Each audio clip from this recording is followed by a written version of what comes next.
자리를 지키게 하신 주님의 은총에 감사한 마음으로 잠시 이 예배를 주님께 맡겨드리며 침묵 가운데 좀 기도하도록 하겠습니다.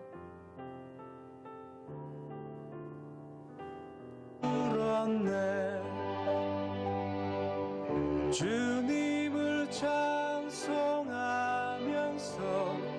할렐루야 할렐루야 내 앞길 멀고만 해도 나 주님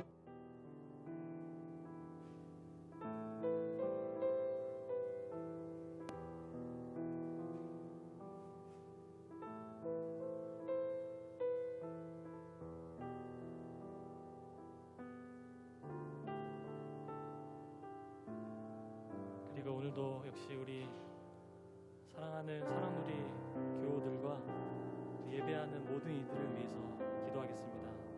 성령 하나님, 우리 교우들을 지켜주시고 그들이 어디에서 예배하든지 하나님의 동일한 은총이 각 처소마다 함께할 수 있도록 인도하여 주옵소서. 또한 예배하는 모든 일들 가운데 함께하여 주셔서 하나님의 선하신 능력으로 붙들어 주시고 주님을 맛보아하는 귀한 예배가 될 수 있도록 하나님 함께하여 주시옵소서. 그런 마음으로 다시 한번 우리 기도하며 나가겠습니다.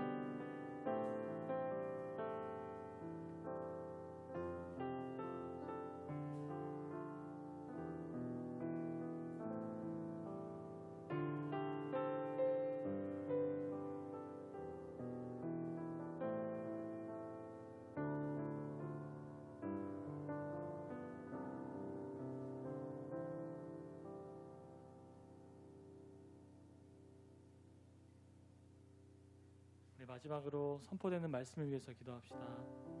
하나님의 말씀이 올바르게 선포될 수 있도록 도와주시고 말씀을 전하는 목사님에게 힘을 주시며 듣는 이들의 마음 가운데 하나님 함께하여 주셔서 전하는 이나 듣는 이가 모두 주님 안에서 새로운 생명의 삶을 얻는 귀한 은혜의 말씀이 될 수 있도록 말씀을 위해서 마지막으로 한 번 더 기도하겠습니다.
네, 이제 우리 함께 예배 드릴 텐데요. 우리 예배 드리기 전에 함께 예배하시는 가족들 그리고 또 혼자 예배하시는 분들은 자기 자신을 축복하면서 우리 진정한 주님의 평안이 우리에게 임하기를 바라며 샬롬 하고 인사해 보겠습니다.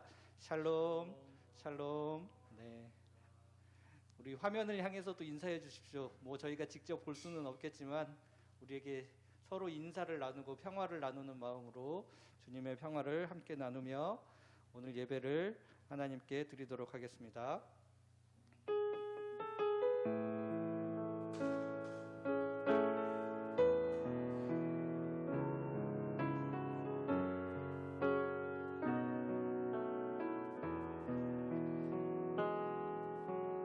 주의 보좌로 나갈 때에 어떻게 나가야 할까 나를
완전하신 사랑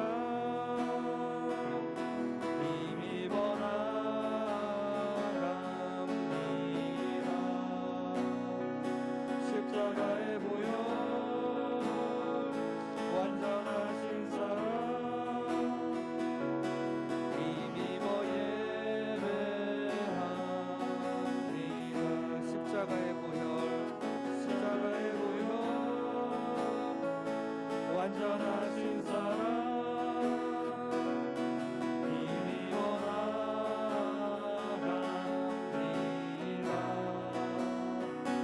십자가의 보혈 완전하신 사랑 힘입어 예배하리라.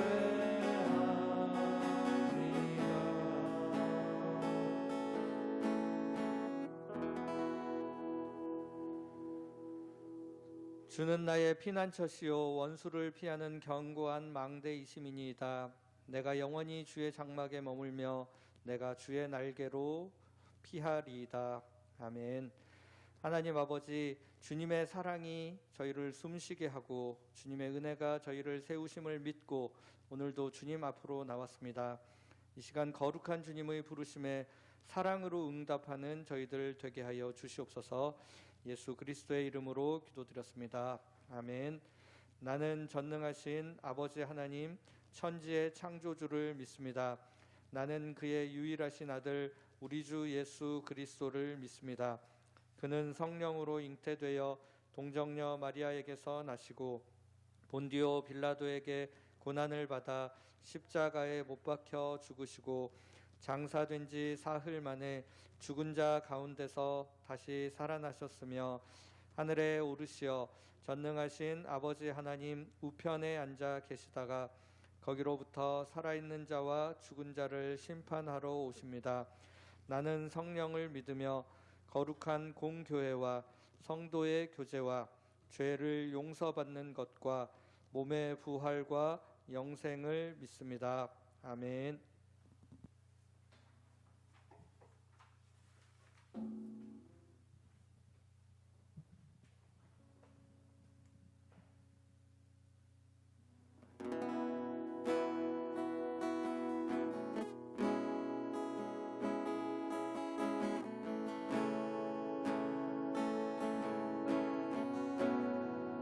내게로부터 눈을 들어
안에 언제나 함께 하시는 주님을 우리 기쁨으로 찬양하겠습니다.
하나님의 사랑을 하나님의 사랑을 사모하는 자 하나님의 평안을 바라보는 자 너의 모든 것 창조하신 우리 주님이 너를 얼마나 사랑하시는지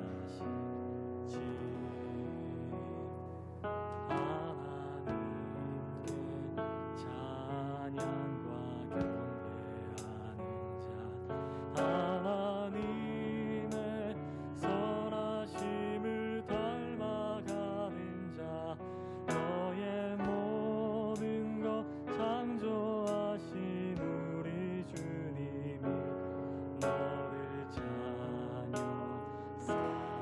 삼으셨네.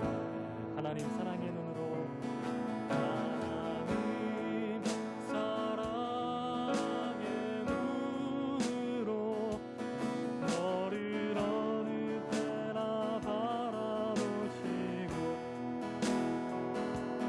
하나님 인자한 그로서 언제나 너에게 기울이시니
사랑의 하나님, 한 주간 동안도 우리의 삶을 하나님의 따뜻한 손길로 인도하여 주시고 오늘도 함께 모이지는 못하지만 각자의 자리에서 하나님을 예배하게 하시니 감사를 드립니다. 각자의 공간에서 조용히 침묵하며 예배하는 가운데 어느 때보다 자신을 더욱 깊이 돌아보고 예수님과 더욱 가까운 교제가 이루어지는 귀한 예배의 시간 될 수 있도록 인도하여 주시옵소서.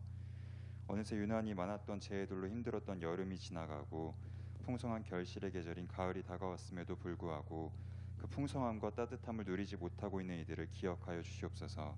코로나와 경제적인 어려움들로 인해 지쳐있는 이들에게 하나님의 위로가 전달되게 하시고 우리도 그렇게 기도할 뿐만 아니라 선한 사마리아인들처럼 우리의 손을 내밀어 고통에 처한 이들의 손을 잡아줄 수 있는 하나님의 사랑의 손길에 귀하게 쓰일 수 있도록 주님 인도하여 주시옵소서.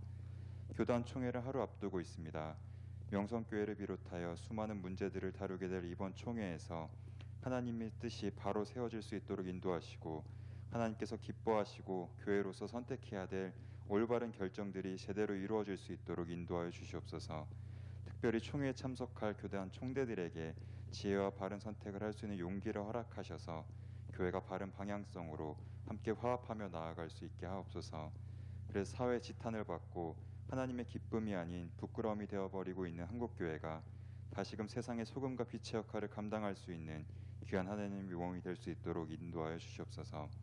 오늘 예배를 통해 어느 자리에서든 더욱 주님께 집중하며 주님께서 우리에게 하시는 말씀에 올바르게 반응하게 하시고 어떤 상황에서도 자신을 비우고 겸손해지는 사랑누리 모두가 되게 하시며 하나님의 말씀을 따라 하나님을 기쁘시게 하는 성도들 되게 하여 주시옵소서.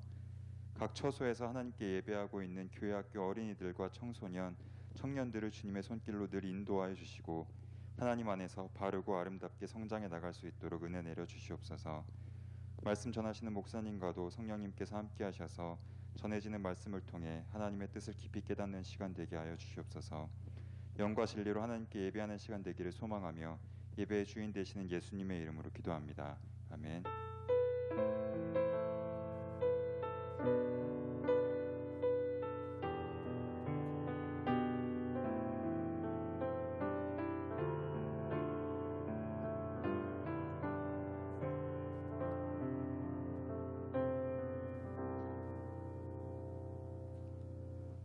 오늘 하나님께서 우리에게 주시는 말씀은 구약성경 이사야 59장 15절에서 19절까지의 말씀입니다. 이사야 59장 15절에서 19절까지의 말씀입니다.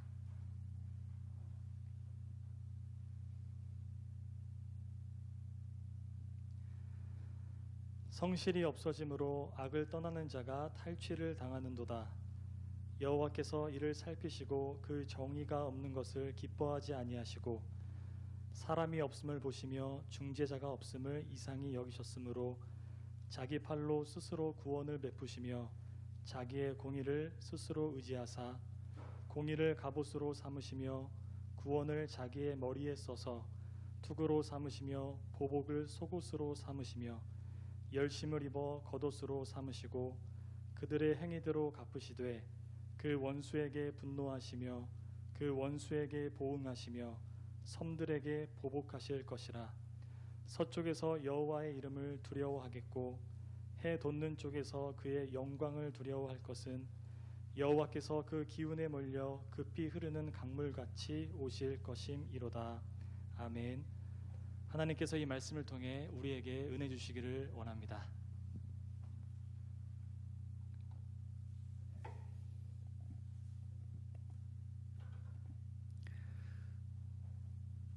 미국 프로농구 역사상 가장 위대한 선수 한 명을 고르라고 하면 농구의 황제라 불리는 마이클 조단을 손꼽을 것입니다.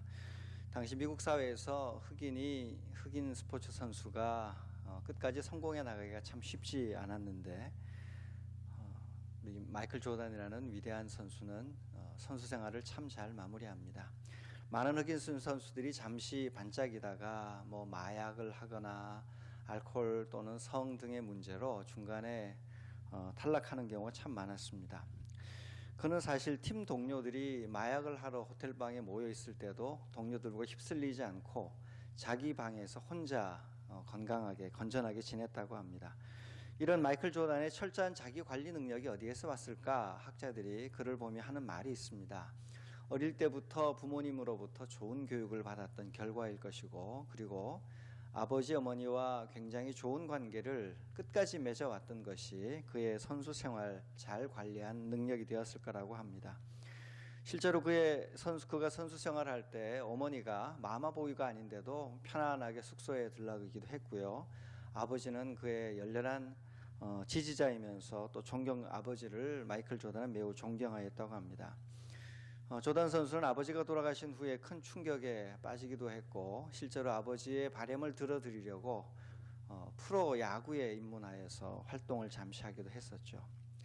여러분, 코로나로 집에서 가족들과 보내는 시간이 훨씬 많아지고 있습니다. 이 좋은 기회를 서로 싸우는데 또 갈등을 일으키는데 사용하지 말고 관계를 회복하고 소망을 만들어가는 좋은 계기가 되시기를 기원합니다. 우리 하나님은 좋은 부모님과 같습니다. 그래서 하나님은 그런 마음으로 우리가 살아가고 있는 세상사에 깊은 관심을 갖고 계십니다. 본문 당시 상황과 그 당시 상황에 대한 하나님의 마음이 오늘 본문 15절에 잘 나옵니다. 우리 15절 말씀을 다시 한번 읽어보겠습니다. 성실이 없으므로 악을 떠나는 자가 탈취를 당하는도다. 여호와께서 이를 살피시고 그 정의가 없는 것을 기뻐하지 아니하시고. 성실이 없다는 말은 하나님과 맺은 그 약속, 계약 관계가 깨어졌다는 뜻입니다. 말씀에 불순종하자 악을 떠나는 자가 탈취를 당하는, 즉 마음을 잘못 먹어서 잠시 악에 가담했지만 잘 살아보려고 마음을 돌이킨 사람이 도리어 사람들로부터 약탈을 당하는 일이 벌어졌다는 거죠. 세상이 거꾸로 가는 겁니다. 이런 상황을 하나님께서는 유심히 살펴보셨습니다. 무심코 지나는 그냥 지나치는 풍경이 아니라 실제로 각 사람이 어떻게 살고 있는지, 그 사회가 어떻게 움직이고 있는지 하나님께서는 매우 유심히 관찰하며 지켜보셨다는 거예요. 그것이 오늘 본문에 나오는 보다라는 뜻입니다. 살펴보다라는 말이죠. 그런 상황을 보시고 하나님은 기뻐하지 않으셨다고 합니다. 기뻐하지 않았다는 말은 불쾌하게 여겼다는 말이고요. 이것은 마음에 큰 상처를 입었다. 그래서 하나님의 마음이 파괴되었다는 뜻까지 가지고 있습니다. 이런 하나님이 우리가 믿는 하나님입니다. 여러분, 최근에 방송에서 라면 화재라고 불리는 아주 슬픈 일을 많이 들으셨을 겁니다. 엄마가 집에 오지 않자 배고픈 아이들이 편의점 가서 둘이 형제가 라면을 사서 집에서 끓여 먹다가 불이 났습니다. 아직까지 중태라고 하죠. 참 슬픈 일인데요. 엄마가 왜 집에 오지 않았을까, 뭐 했느냐라고 비난도 많이 쏟아지고 있고, 또 다른 한편에서는 그 엄마가 혼자 아이들을 키우며 얼마나 힘들었으면 그렇게 되었을까라는 마음도 듭니다. 조금 더 깊이 생각해 보면 우리 사회는 아이 키우는 모든 문제를 개인에게 다 맡겨놓았었죠. 자녀를 홀로 키우고 있는 부모님들의 삶이 얼마나 힘든지 한 사회가 함께 고민해야 될 문제입니다. 그러니까 이런 문제는 사회적으로 더 세밀한 안전장치가 필요해서 그것이 잘 보충될 때에 다음 사고를 방지할 수 있겠습니다. 이렇게 사회 구조적으로 문제가 생긴 경우 개인의 문제만이 아니라 한 사회 전체에 구조적 흠결이 생긴 것을 오늘 본문은 특별히 정의라고 부릅니다. 15절 말씀에 보면 정의가 없는 것을 기뻐하지 아니하시고 라고 할 때 그 정의가 우리가 많이 듣는 미시파트라는 말입니다. 공평과 정의 할 때고요. 우리 새로 번역된 말로는 정의와 공의 이렇게 부르는 겁니다. 올바른 재판, 올바른 정책적 판단을 가리키는 말입니다. 사회, 정치, 경제, 교육 모든 분야에 올바른 것을 다 포함하는 말입니다. 이런 정의가 깨어져 버린 상태를 보신 하나님께서 마음이 심히 아팠다고 오늘 본문 이야기를 합니다. 여러분, 우리 하나님 마음이 이렇게 아프다는 것을 여러분은 이해를 하시나요? 공감이 되십니까? 하나님은 여러분을 보고 깊이 관심을 갖고 여러분의 처지를 향하여 공감하시는 분입니다. 하나님 여러분 어떻게 지내시는지 다 알고 계세요. 깊이 공감하세요. 사랑의 하나님 여러분과 함께 하시니 너무 혼자서 외로워하거나 괴로워하지 마시고 여러분의 아픈 마음을 주님께 꺼내놓으시길 바랍니다. 하나님께 내놓으면 사람은 말만 해도 회복이 일어나도록 하나님 만드셨거든요. 사람이 말을 해서 하나님께 기도로 내어놓고 주변 사람들에게도 말하고 그렇게 하면 그 다음에 새로운 해결책이 생깁니다. 우리 하나님은 우리가 힘든 이야기를 하면 가만히 듣고서 그냥 묵살하시는 분이 아닙니다. 하나님은 반드시 우리의 기도를 듣고 응답하시고 실제로 대응하시는 분입니다.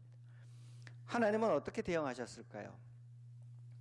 오늘 본문 16절에 보면 하나님의 첫 번째 반응이 나옵니다. 우리 16절 전반절을 함께 읽어보겠습니다.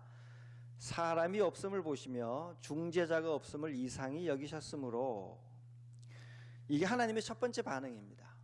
어느 누군가에 굉장히 힘든 일이 생겼고 누군가가 고통을 받고 있는데 그 고통이 개인의 고통일 뿐만 아니라 한 사회가 가지고 있는 문제일 경우 하나님은 그 일을 해결할 사람을 먼저 찾습니다. 오늘 본문에 이것을 중재자를 찾는다고 이야기를 합니다. 중재자란 말은 우리 일상적인 용어에서는 양쪽 갈등 있는 양쪽 당사자를 데려다 놓고 점잖게 타일러서 잘 화해하고 협상하도록 만드는 것을 의미합니다. 그런데 오늘 성경 속 이 단어는요, 이렇게 점잖게 타일러서 양보시키는 정도가 아니라 협상이 일어나지 않고 중재가 잘 되지 않을 경우에 힘을 내어서 물리력까지 동원하여서 무언가를 만들어내는 행위를 의미합니다. 여러분, 협상을 시킬 때 양쪽의 힘이 비슷하면, 만약에 비슷한 힘을 가진 양쪽이 충돌하여 다치면 양쪽 다 큰 피해를 입을 수 있습니다. 이러면 협상이 잘 일어나요. 그러나 한쪽은 강력한 힘을 가지고 있고 한쪽은 완벽히 약자일 경우에 이 중재가 일어나지 않습니다. 힘 있는 사람이 모든 것을 다 가지려 하기 때문에 절대로 힘 있는 사람은 자기가 유리하다고 생각될 때 중재 협상에 나서지 않습니다. 이런 경우 어떻게 중재해야 될까요? 성경은 이럴 경우에 힘이 없는 사람의 편을 들어 힘 있는 자와 맞서 싸우면서 중재를 한다는 겁니다. 오늘 본문의 중재라는 단어가 그렇게 물리력, 우리 단어 설명하는 사전 그대로 이 말씀을 드리면 폭력을 동반하여 무언가를 만들어내는 행위를 중재라고 부릅니다. 그러니까 힘의 균형을 다시 맞추어 주어서 서로가 양보하며 지낼 수 있도록 만들어 갖추어 주는 행위를 중재라고 부르고, 이 중재를 해낼 수 있는 사람이 없음을 보고 하나님이 힘들어하셨다는 겁니다. 그러니까 하나님은 첫 번째로 한 사회에 문제가 생기면 그 사회에 힘의 균형을 맞추어 주면서 그 일을 힘들어도 감당할 중재자를 찾는 일을 합니다. 그런데 이사야 59장 상황에서 중재자가 없었습니다.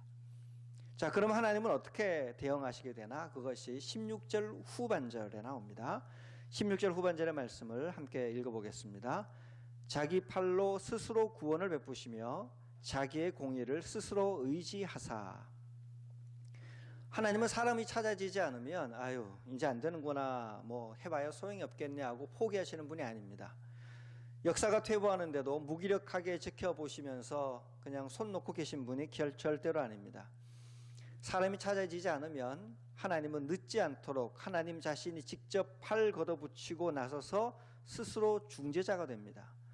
자, 중재하다는 말이 어떤 분위기를 가지고 있는지가 17절에 있는 본문에 잘 나와 있는데요. 우리가 에베소서 6장에서 하나님의 성도의 전신갑주 이야기를 하는데 그 원형이 오늘 본문에 있습니다. 하나님이 갑옷을 입고 투구를 쓰고 갑옷을 입고 창칼을 들고 싸우가는 무장의 모습으로 나타나죠. 이것이 하나님께서 하시는 중재 작업이에요. 이것을 오늘 본문이 잘 보여주고 있습니다. 이 하나님의 중재 작업을 이야기를 할 때 오늘 본문에 중요한 단어 하나가 또 나옵니다. 공의라는 단어입니다. 16절 후반절에도 스스로 자기의 공의를 스스로 의지하사라는 말이 나오고요. 17절 앞부분에도 공의를 갑옷으로 삼으시며라는 말이 나옵니다. 이 공의란 말이 예전에 저희가 공평과 정의할 때 정의고요. 지금 성경에서는 정의와 공의로 번역되었으니까 공의라는 말이 됩니다. 쉬운 말로 하면 신적 친절, 우리 교회에서 많이 듣던 말이죠. 히브리 원어로는 쯔다카라고 부릅니다. 아까 첫 번째 나온 미슈파트라는 정의가 제도적 차원의, 법적 차원의 사랑, 친절의 표현이라면 여기 나온 공의는 그 법적 차원을 초월하는 개인적인 친절, 하나님 자신의 신적 친절을 의미합니다. 하나님께서 인간 사회를 보시고 제도적으로 사랑이 일어나지 않을 경우 하나님 스스로 한 개인의 사랑이라도 자신이 가진 모든 사랑을 한 사회, 한 개인에게 쏟아부으신다는 뜻입니다. 이 땅의 역사에 뛰어들어서 개인의 하나님의 신적인 친절로 제도적 정의까지 회복해 내신다는 뜻이 정의와 공의 하나님이라는 뜻입니다. 하나님의 이런 행위를 오늘 본문은 중재라고 부르고요. 이 중재가 거친 물리력까지 포함하고 있기 때문에 오늘 본문은 복수란 말로, 보복 복수라는 말로 표현합니다. 하나님 자신의 복수이면서 동시에 하나님 만든 세상을 어지럽힌 사람들에 대한 하나님의 복수입니다. 의인을 위한 하나님의 대변입니다. 이 복수는 아까 말한 힘의 균형을 되찾아주는 절제된 복수고요. 모두가 함께 살아갈 수 있도록 하는 것입니다. 이것을 성경은 뭐라고 표현하냐면 골짜기는 높아지고 높은 산은 낮아지고, 하나님 나라가 이 땅에 임하면 하나님 만든 아름다운 세상을 깨뜨려서 스스로 높아진 자들을 주님이 패하여 멸하시고, 그 스스로 높아진 자들 때문에 하는 수 없이 밀려서 낮아진 이들을 주님이 회복시키는 일이 일어난다 라는 것이 성경의 가르침입니다. 이런 하나님께서 우리의 역사에 개입하시면 실제로 어떤 모습으로 신속하게 일어나는지가 19절에 참 잘 묘사되어 있습니다. 19절 말씀을 함께 읽어보겠습니다. 서쪽에서 여호와의 이름을 두려워하겠고 해 돋는 쪽에서 그의 영광을 두려워할 것은 여호와께서 그 기운에 몰려 급히 흐르는 강물같이 오실 것이로다. 여러분, 이 본문에서 급히 흐르는 강물이라는 단어가 있습니다. 강물이 아주 급속도로 휩쓸려 가는 것 여러분 본 적이 있으시죠? 최근에 태풍이 왔을 때, 긴 장마가 이루어졌을 때 저도 한강에 나갔더니 아주 급속도로 강물이 불어나서 무섭더라고요. 근데 오늘 본문에 나오는 이 표현은 그거보다 더 강한 표현입니다. 여러분, 사막에 가면 와디라는 것이 있습니다. 건천이라고 부르죠. 또는 마른 골짜기라고 부르는데 평소에는 골짜기예요. 물이 있다고 해봐야 저 밑에 보이지 않는 지하에서 쫄쫄 흐르고 있습니다. 그런데 비가 갑자기 쏟아지면 이 와디에 물 전체가 가득 차면서 아주 댐이 터진 것처럼 밀려 들어옵니다. 요르단에 가면 페트라라고 하는 고대 유적지가 있습니다. 여러분, 인디아나 존스라는 영화에서 보셨을 겁니다. 그 페트라 주변은 온통 사막이고요. 바짝 말라 있습니다. 저희가 성지답사하느라고 페트라에 들렀을 때 가이드가 그 동굴들 많은 페트라 사막 한복판에 있는 옆에 작은 길을 하나 보고 요거 뭐냐고 물어보시더라고요. 그래서 사람들이 이건 뭐다 하다가 한 분이 알아맞혔습니다. 수로라고 알아맞혔어요. 페트라에서는 비가 쏟아지면 그 수로길을 따라서 물이 저장되게 하고 그 물을 활용해서 1년 동안 살고 있었습니다. 근데 그게 사실 설명을 들으면서 이해가 안 됐습니다. 쨍쨍 햇빛이 내려쬐고 사막이고 물이 없어서 고생하는 곳에 무슨 물이 흐르길래 옆에 수로까지 만들어야 해야 되나, 그러면서 저희가 반신반의했거든요. 근데요, 2018년에 그곳에 큰 홍수가 났습니다. 관광객 3,500명인가가 긴급히 대피한 일이 벌어졌는데, 제가 뉴스 영상을 보니까 댐이 터져서 물이 쏟아지는 것처럼 페트라 그 메마른 골짜기에 물이 갑자기 꽉 차서 밀려 내려가는 장면을 봤습니다. 바로 그 장면입니다. 더운 지방에 비가 한번 쏟아져서 폭우가 내리면 상상하지 못할 정도의 기세의 물이 모여서 와디라고 부르는 건천 위를 쏟아져 내려가면 모든 것을 휩쓸어 버립니다. 예수님께서 이 땅에 오시는 날 하나님이 이 세상의 역사를 더 두고 보시다가 도저히 못 참겠다고 역사에 개입하시는 순간 이런 일이 벌어집니다. 여러분, 우리가 살아온 지금까지의 역사는 이런 하나님의 개입으로 이루어져 왔습니다. 예수님께서 다시 오시는 그 마지막 날 하나님은 오늘 본문에 나오는 전신갑주를 입은 무장의 모습처럼 거칠게 이 세상을 심판하실 것입니다. 우리가 그것을 믿어야 됩니다.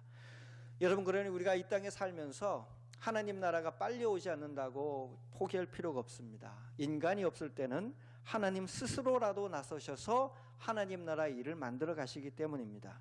어떤 절망 속에도, 어떤 힘든 상황 속에서도 우리 하나님은 세상의 역사가 하나님 없는 채로 그냥 굴러가도록 절대로 버려두지 않습니다. 하나님이 역사에 들어오시고 역사에 들어오셔서 깨어져 버린 정의와 공의를 회복하시고 하나님 자신의 극진한 사랑, 극진한 신적인 친절로 여러분을 회복하고 이 세상을 회복하는 분이기 때문에 그렇습니다. 이것이 우리가 기대할 마지막 역사의 희망입니다. 자, 그렇다면 여러분, 지금 현재 우리 하나님은 대한민국 사회를 놓고 뭐라고 하실까요? 지금 뭘 하고 계실까요? 팔 막 걷어붙이면서 이 땅을 심판하시려고 하나님이 지금 작정하고 계실까요? 제 생각은 아직 그렇게 절망적이지 않습니다. 지금 하나님은 중재자를 찾고 있는 것 같습니다. 힘든 이의 편에 서서 싸워줄 중재자, 때로는 삶에 좀 어려움이 생기더라도 이 위대한 하나님의 부르심에 기뻐 감사하며 응답하는 중재자, 하나님이 부르셨다는 사실, 하나님이 나를 구원하셨다는 사실에 감격하여 하나님께 기꺼이 자신의 삶을 드릴 중재자들을 하나님이 찾고 계십니다. 바로 여러분이 하나님이 찾고 계신 그 중재들이고 중재자들이고 지금 여러분이 몸담은 그 현장이 하나님이 여러분을 부르시는 자리입니다. 아마 아직까지는 우리 함께 예배하는 초등학교, 중학교 또는 또 학교 가기 전에 친구들 또는 고등학교, 대학교 또 청년들은 아직 이런 부르심을 구체적으로 듣지 못하실 수 있습니다. 왜냐하면 여러분은 아직 준비해야 될 시기이기 때문입니다. 하나님이 여러분을 쓰실 수 있도록 잘 준비하고 하나님을 편안한 마음으로 만나고 하나님께서 주시는 크신 은총과 행복을 누리시면 됩니다. 그렇게 주님을 만나다 보면 어느 순간 하나님이 내가 너를 사용했으면 좋겠다, 네가 내 부름에 응답했으면 좋겠다는 시점이 옵니다. 그렇게 부르심이 들려온다면 하나님, 제가 주님의 일을 하고 싶습니다, 주님이 나를 사용하십시오라고 자신을 내어드리면 되죠. 자, 이렇게 주님의 부름을 기억하는 사람들이 꼭 기억해야 될 두 가지가 있습니다. 오늘 본문에 나오는 두 가지예요. 하나는 제도적 차원의 정의고요, 또 하나는 개인적 차원의 정의, 신적인 친절입니다. 이것을 성경은 사랑이라고 부르는데요, 이 성경 속 사랑을 잘 표현해 준 사람을 두 명을 제가 여러분에게 상기시켜 드리고 싶습니다. 첫 번째는 마틴 루터 킹 주니어 목사님이에요. 여러분 잘 아시죠? 흑인 민권 운동을 하면서 흑인 차별 정책을 폐지하셨던 분입니다. 이분은 주로 제도적 변화에 큰 방점을 찍으며 활동을 하셨습니다. 또 한 분이 계십니다. 테레사 수녀님입니다. 이분은 제도적 차원의 변화라기보다 개인적 차원의 신적인 친절, 물론 공동체가 함께하는 신적인 친절이었지만 사회 구조적 문제를 건드리지 않고 가급적이면 그 안에서 최선을 다해 제도를 초월하는 사랑, 더 깊은 사랑을 구체적으로 펼쳤던 분입니다. 이 두 분을 합치면 오늘 본문에 나오는 정의와 공의의 하나님의 모습이 잘 나옵니다. 한국교회는 개인적인 사랑과 구제는 많이 외쳤지만 우리 한국 사회가 제도적으로 한 사람을 사랑하기 위하여 다양한 정책을 펼치는 것에는 저항한 적이 참 많았습니다. 이것이 한국교회의 현재 문제를 야기했습니다. 개인적 사랑과 축복을 말했지만 공동체적으로 함께 누리는 사랑과 축복에 대해서는 우리가 문외한인 경우가 많았던 거죠. 사랑들의 교회는 이 두 가지 사랑을 동시에 붙드는 교회입니다. 예수님이 보여주셨던 정의와 공의, 예수님의 그 큰 사랑, 예수님이 보여주셨던 개인과 사회 전체를 향한, 온 우주를 향한 사랑을 모두 붙드는 것이 사랑누리 교회의 정신입니다. 어렵게 생각할 것 하나도 없습니다. 일관성인데요, 주변에 집이 없어서 고생하시는 분들을 개인적으로 돕고 사랑하는 일, 주거 취약계층 분들을 사랑하는 일을 할 수 있습니다. 그건 개인적으로 얼마든지 할 수 있는 일이에요. 그렇다면 동시에 이 땅에 집 없는 모든 분들이 집을 가질 수 있는 정책을 함께 지지해 주는 일입니다. 개인적 차원의 사랑과 사회적 차원의 사랑이 함께 갈 수 있도록 마음을 신앙 안에서 하나로 엮는 것, 이것이 정의와 공의를 실제로 실천하는 길이에요. 라면 화재로 지금 중상을 입고 중태에 빠지는 형제가 불쌍하면 개인적 차원의 구제를 열심히 하면서 동시에 우리 사회가 다시는 그런 일이 벌어지지 않도록 만드는 일에도 적극적으로 지지하는 것, 그것이 정의와 공의의 사람이 되는 일입니다. 그리고 집값이 너무 많이 올라서 자식들이 살 집이 없다고 걱정하시면 자기가 소유한 아파트값도 함께 떨어지더라도 모든 사람들이 행복하게 될 수 있는 정책을 지지해 주는 것, 그것이 정의와 공의의 하나님을, 정의와 공의의 사랑을 실천하는 길입니다. 이 일관성이에요. 개인적으로 사랑하면서 동시에 제도적 사랑도 함께 갈 수 있도록 만들어주는 일, 이것이 하나님께서, 예수님께서 이 땅에 오셔서 우리를 구원하고 만들어 가시는 하나님 나라입니다. 어떻게 보면 굉장히 쉬운 일이죠. 자기 개인의 이익을 좀 접어두고 하나님 나라의 눈으로 자기를 부정해 가면 개인적 차원의 신적인 친절과 사회적 차원의 친절 두 가지가 전혀 충돌하거나 이해상충될 필요가 없습니다. 하나님께서 여러분을 부르십니까? 그렇다면 오늘 본문에 나오는 하나님의 말씀처럼 이 땅에 기울어진 운동장을 잘 펴고 균형이 깨어진 곳에서 중재자로 살아가는 삶을 기꺼이 감당하는 성도 여러분 되시길 바랍니다. 여러분이 살아가는 동안 하나님께서 여러분을 축복하여 주셔서 일용할 양식이 끊어지지 않도록, 괴로운 일 생기지 않도록, 이 힘든 일이 생겨도 그 힘든 일들을 이겨갈 수 있도록 하나님이 여러분을 돕고 축복하실 것입니다. 이런 주님의 축복이 여러분의 삶에 가득하기를 바랍니다. 우리 다 함께 기도하겠습니다.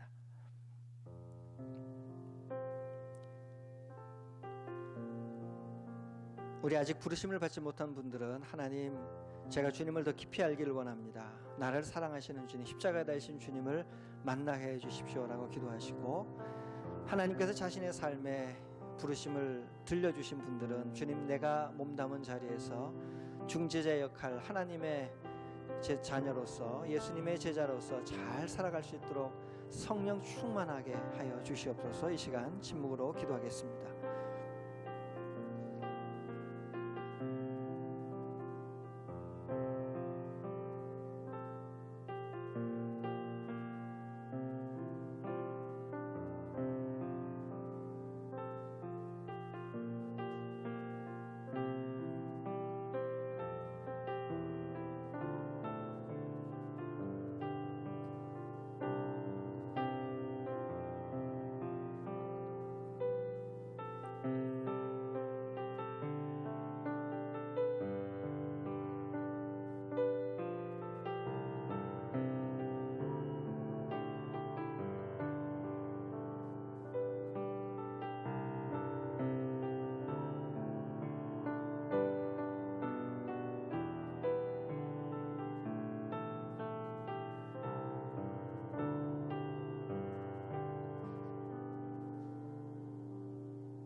하나님, 저희를 구원하여 주시니 감사합니다. 하나님이 나를 구원하신 십자가의 사랑, 십자가의 축복과 은총이 더 필요한 분들이 있습니다. 하나님을 더 깊이 만나야 할 분들이 있습니다. 하나님, 이 시간 오셔서 하나님께서 우리를 얼마나 사랑하시는지 보여주시고 다시 말씀하여 주시옵소서. 하나님이 이미 주님의 부르심 그 자리에 서 있는 성도들이 있습니다. 하나님, 이 시간 성령을 충만하게 부어주셔서 주님 맡겨주신 중재자의 역할, 작은 사랑, 큰 사랑, 개인적 차원의 사랑, 사회적 차원의 사랑을 잘 실현하며 그 일을 감당할 수 있도록 하여 주시옵소서. 예수님 이름으로 기도드립니다. 아멘.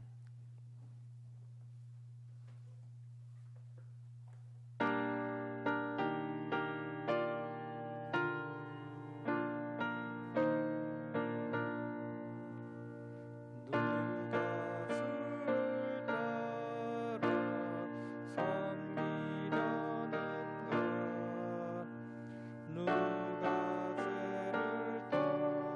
따라 주만 따를까?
저희의 삶을 풍성한 은혜로 채우시는 주님께 감사드립니다.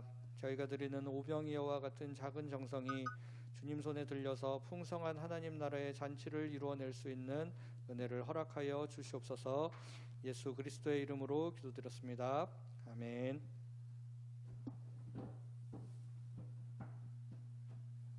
교회 소식 전하도록 하겠습니다.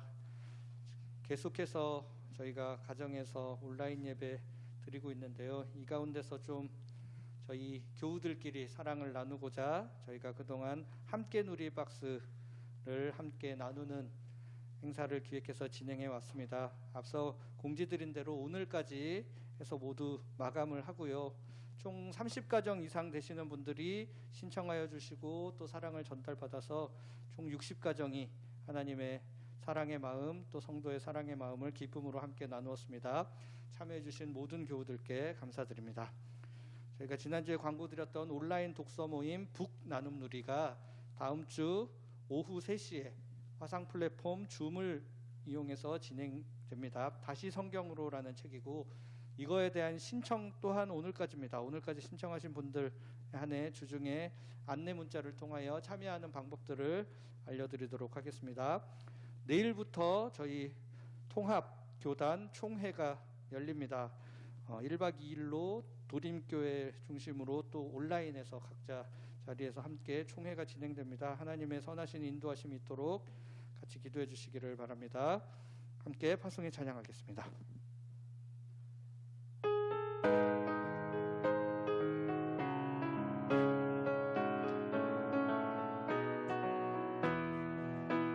우리 걸어가는 이 길이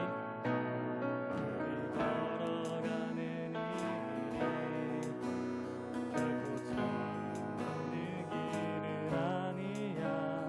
수천 년 동안 땅 곳곳에서 나를 본 적이 있으니 우리 걸어가는 이 길이 낯설고 무거워 보일지라도 삶의 무게를 두고 흘러들어오는 부활의 생명을 봐. 함께 손잡고 가세. 조금 느리고 어려울지라도 주님 부르신 그 감격 붙잡고 손잡고 함께 가세. 함께 손잡고 가세. 때론 더디고 힘겨울지라도 주님 부르신 그날을 향하여 손잡고 함께 가. 다시 한번 우리 함께 손잡고 가세. 조금 느리고 어려울지라도 주님 부르신 그 감격 붙잡고 손잡고 함께 가세. 함께 손잡고 가세. 때론 더디고 힘겨울지라도 주님 부르신 그날을 향하여 손잡고 함께 가세.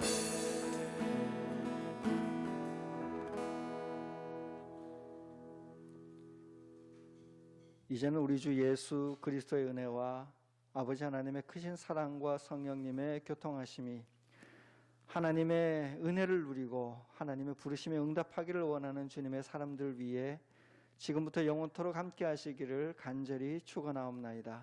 아멘.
주신다.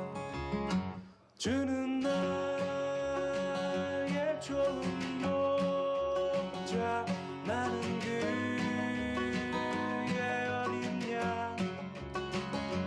저를 따라 꼴을 먹여주시니 내게 부족함 전혀 없어라.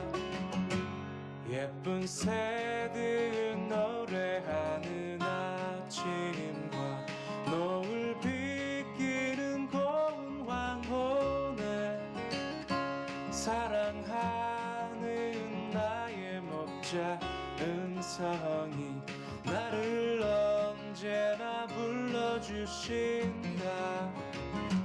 주는 나의 좋은 목자, 나는 그의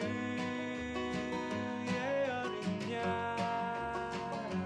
저를 따라 꼴을 먹여주시니 내게 부족함 전혀 없어라.